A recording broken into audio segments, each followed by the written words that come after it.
Meu irmão, minha irmã, nós estamos ouvindo desde domingo, desde a semana passada, o Senhor tem falado sobre a Eucaristia. E eu tenho falado nas pregações sobre o valor de recebermos Jesus no Santíssimo Sacramento. E quero agora mais uma vez reforçar no teu coração estas lindas palavras de Jesus, que torna muito clara para nós quando diz: eu sou o pão da vida. Jesus não estava usando uma imagem figurativa, ele estava dizendo assim: eu me darei para vós como um pão que dá a vida, e não vida como essa vida que vocês têm, mas vida eterna. O pão que nós comemos aqui nessa vida, ele se transforma no nosso organismo. Você, quando recebe um pão, você come lá o pão, aquele pão vai ser digerido no seu estômago, e o seu organismo vai transformá-lo em energia, vai transformá-lo em gordura, vai lhe transformar em proteína, e aquilo vai fazer você crescer, vai fazer você se tornar mais forte. O pão que nós comemos transforma em nós. Era pão, e depois que você come, ele se transforma em você e te dá força. E por isso até dizem, né, você é aquilo que você come. Porque fulano comeu muita gordura, comeu muita porcaria, comeu muito doce, agora está diabético, agora está não sei o que, está com aquele problema, com aquele outro, por causa da comida. E Jesus está dizendo: eu vou ser um pão, e vou saciar a fome de vocês. E vou fazer mais ainda, porque não é um pão como o pão do mundo, é um pão que veio do céu. E aquele que comer deste pão vai experimentar vida, porque ao invés do pão se tornar você que comer deste pão vai se tornar um comigo.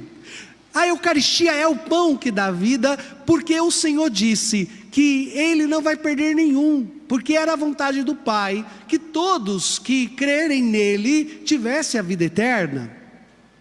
Se essa é a vontade do Pai, então eu, o Senhor, Jesus assim disse: vos darei agora o meu corpo como comida, o meu sangue como bebida, e quem crê e receber e comer deste pão, viverá eternamente. Então, o pão se unirá a nós e nos transformará nele, porque a vida é de Jesus. Ao contrário do pão que comemos no café da manhã, este pão que veio do céu nos diviniza, nos transforma, nos une um com Cristo.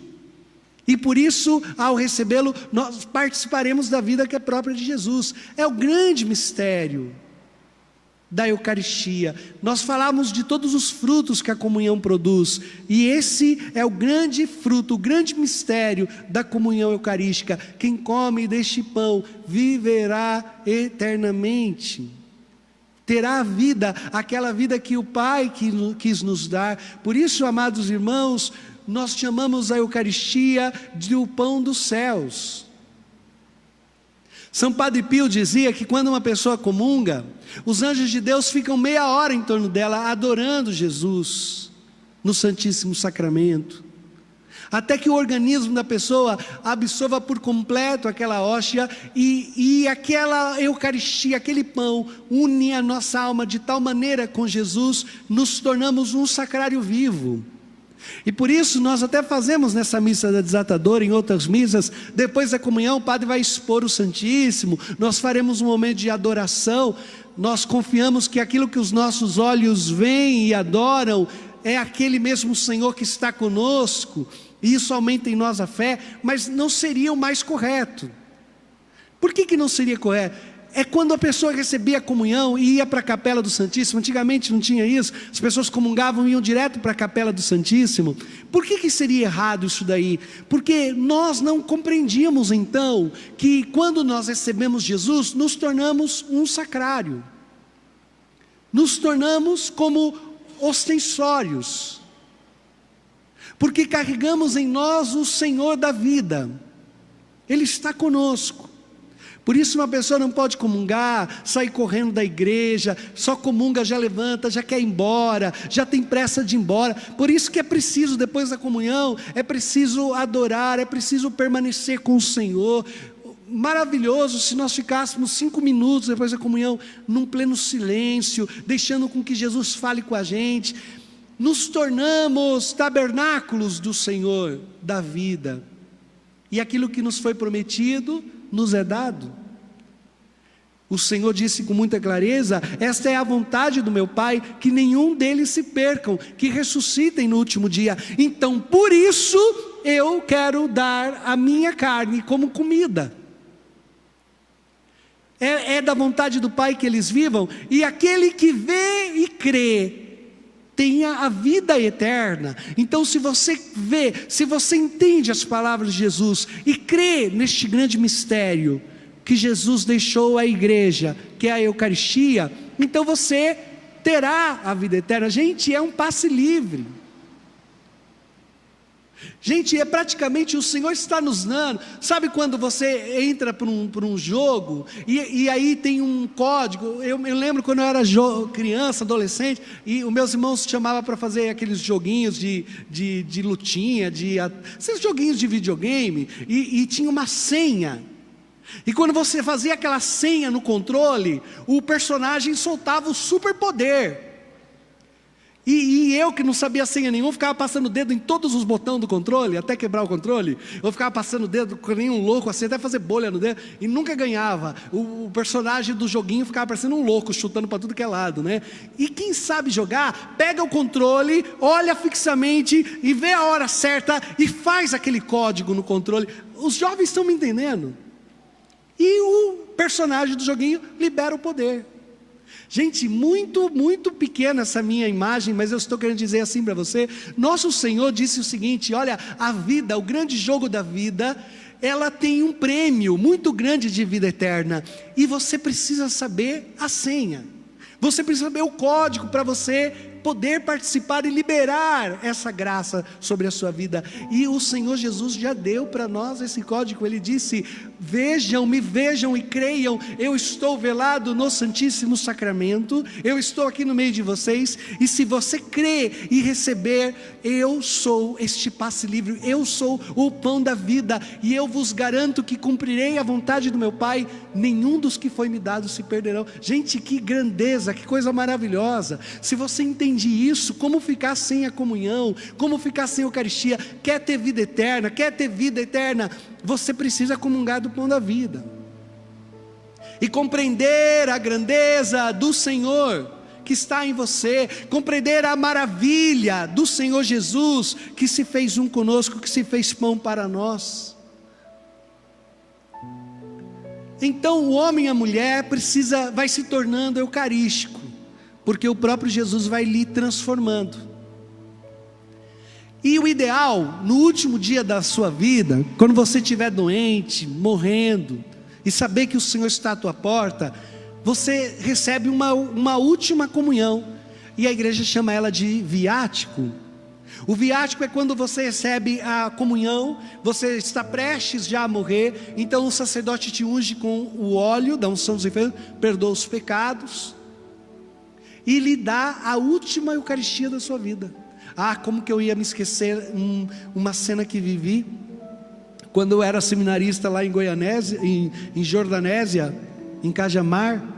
Os irmãos de Cajamar que nos acompanham devem lembrar dessa história, que um senhorzinho foi na missa, ele ia todo dia na missa das 7 da manhã, todo dia.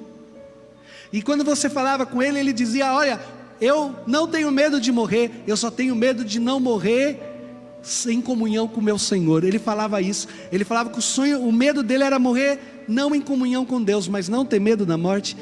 E toda missa ele estava lá, todo domingo às 7 da manhã ele estava lá, e naquela missa de domingo, ele entrou na fila, recebeu Jesus na Eucaristia, e quando voltou para o lugar dele, sentou lá para a sua oração, terminou a missa, todo mundo recebeu a bênção e ele não levantou.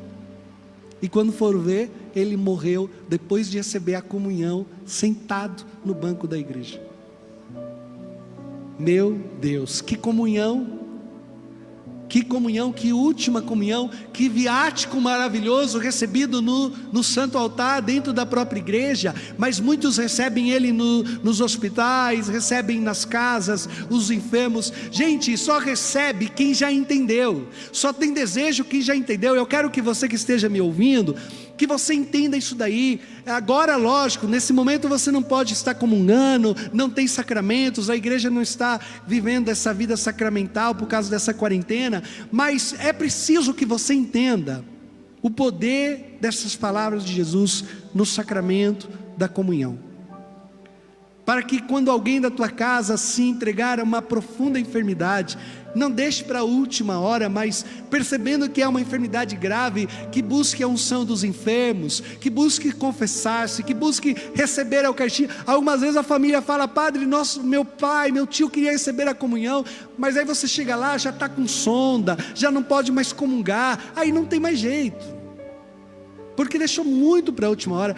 Gente, é preciso receber o pão do céu, é preciso crer e comungar, porque o Senhor quer nos dar a alegria desse pão da vida, desse pão dos anjos, quer nos unir a Ele.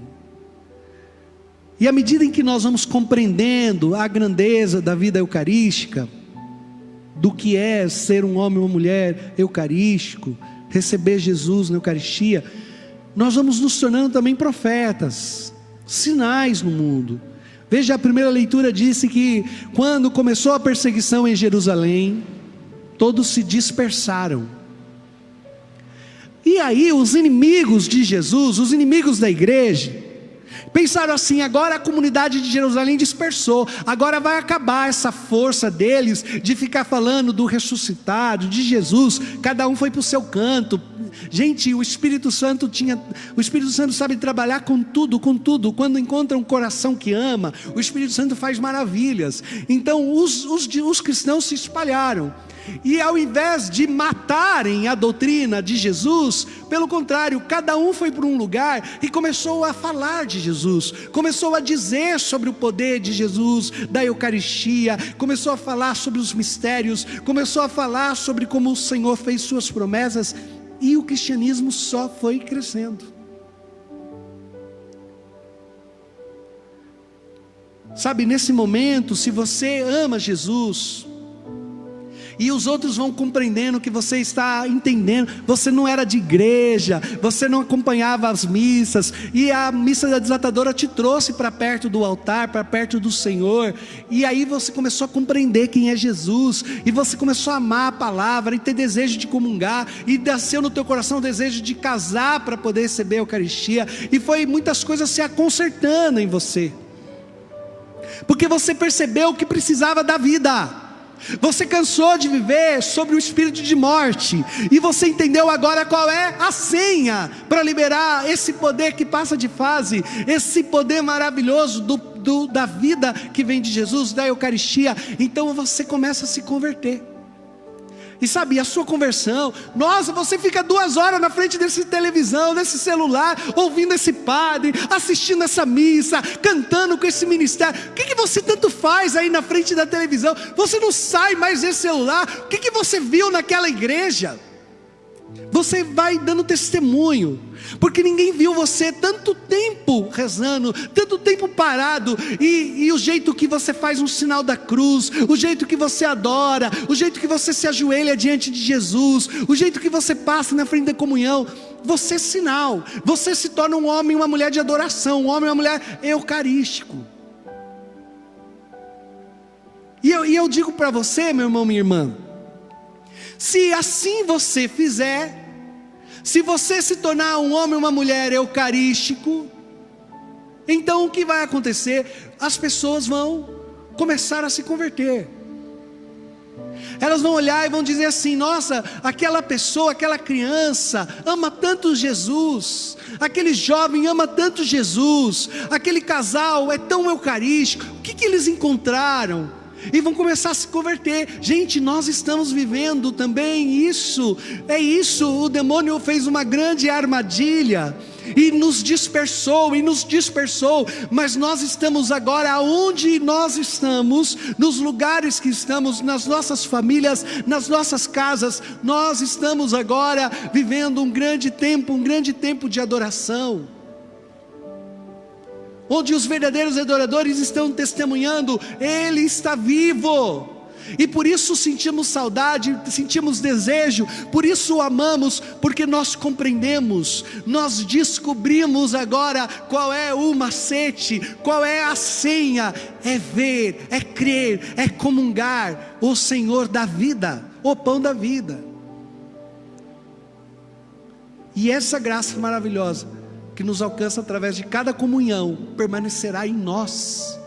Ah, meu Deus, como não experimentar essa alegria depois que compreendemos, depois que abre a nossa cabeça, depois que abre o nosso coração e a gente começa a entender quem é Jesus. Ah, como não amá-lo? Quero terminar essa pregação contando para vocês. Um dia eu levei 2 jovens acólitos, fui fazer uma missão numa outra paróquia e levei 2 jovens para me ajudar nessa missão. E quando chegamos lá, Jesus estava lá exposto, e chegamos e fomos adorar o Senhor. Os jovens ficaram ali, eu presidi a missa, não precisava de ajuda, então eles ficaram ali no meio do povo, e outras pessoas foram chegando, participaram da missa. Quando terminou a missa, a moça falou assim para mim: padre, será que o senhor pode ficar aqui para tirar foto com uma pessoa, com outra pessoa que queira falar com o senhor, tirar uma foto? Posso. Mas quando terminou a missa, veio 2 ou 3 pessoas falar comigo, e umas 5, 6, 7, 10 pessoas foram lá nos jovens. E ali a conversa vai, ali com os jovens. Eu terminei de falar com aqueles que queriam falar comigo.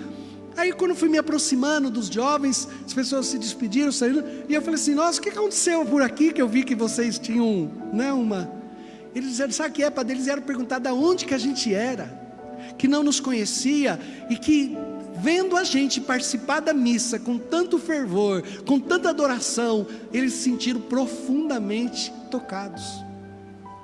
Gente, as minhas palavras tocaram menos do que aquela atitude adoradora daqueles jovens. Gente, é isso, um coração adorador ninguém pode segurar.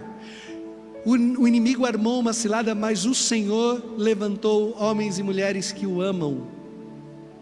E pode ficar incomodado quem quiser, se a gente chora de saudade de Jesus, se a gente publica todos os dias a imagem de Jesus sendo adorado, se a gente fica no dia inteiro adorando, assistindo missa. Nós fazemos isso porque nós já descobrimos: Ele está vivo no meio de nós. Louvado seja nosso Senhor Jesus Cristo, para sempre seja louvado.